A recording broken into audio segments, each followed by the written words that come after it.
ഇതെല്ലാം പറഞ്ഞിട്ടും madam prime മിനിസ്റ്ററുടെ തലയിലേക്ക് കയറുന്നില്ല. അതിന് കാരണമുണ്ട്. ആ കാരണം ഞാൻ പറഞ്ഞുതരാം. ഇവരുടെ തലയിലേക്ക് കയറുന്നില്ല. അവസാനം ഡെസ്പറേറ്റ് ആയിട്ട് ജനറൽ മാനേജർ പറഞ്ഞു, മാഡം ഞാൻ എൻ്റെ റെസിഗ്നേഷൻ ഇവിടെ വെച്ച് മാഡത്തിന് എഴുതി തരണോ അതോ ഞാൻ എൻ്റെ ഓഫീസിൽ പോയിട്ട് അവിടെ നിന്ന് അയച്ചു തന്നാൽ മതി പറഞ്ഞു.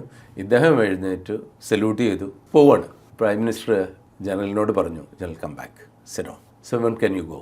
അദ്ദേഹം പറഞ്ഞു, മാം നവംബറിന് ശേഷം എപ്പോഴാണെന്നുണ്ടെന്നുണ്ടെങ്കിലും നമ്മൾ യുദ്ധത്തിന് തയ്യാറാണ്. And I assure you 100% success, 100% victory, 100% victory ഞാൻ അഷ്യൂർ ചെയ്യുന്നു. അതിന് മുമ്പാണെന്നുണ്ടെങ്കിൽ ഐ കനോട്ട് അഷ്യൂർ യു.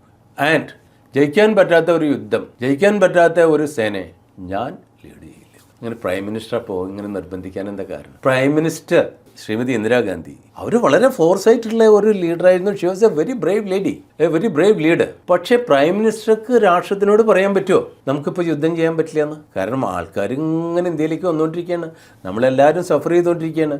അപ്പോൾ അവർക്ക് വേറെ ആരെങ്കിലും ഇത് അവരോട് പറയണം. സോ അത് കാരണത്താലാണ് ഇവർ ഇങ്ങനെ ജനറലിനെ ഇങ്ങനെ പ്രിക്ക് ചെയ്തുകൊണ്ടിരിക്കുന്നത്. ജനറൽ ഇത് പറഞ്ഞപ്പോൾ അവർക്ക് സന്തോഷമായി. പക്ഷേ അത് അവർ പുറത്തോട്ട് എക്സ്പ്രസ് ചെയ്തില്ല. അവർ പറഞ്ഞു ഓക്കെ, ഇനിയിപ്പോൾ ആരും ചോദിച്ചാൽ പറയല്ലോ ആം ഫോഴ്സസ് ആർ നോട്ട് റെഡി. അങ്ങനെയാണ് പിന്നെ നമ്മൾ ഈ നവംബർ ഡിസംബർ ആകുമ്പോഴേക്ക് യുദ്ധത്തിന് തയ്യാറാവാൻ പറ്റണം എന്നുള്ള രീതിയിൽ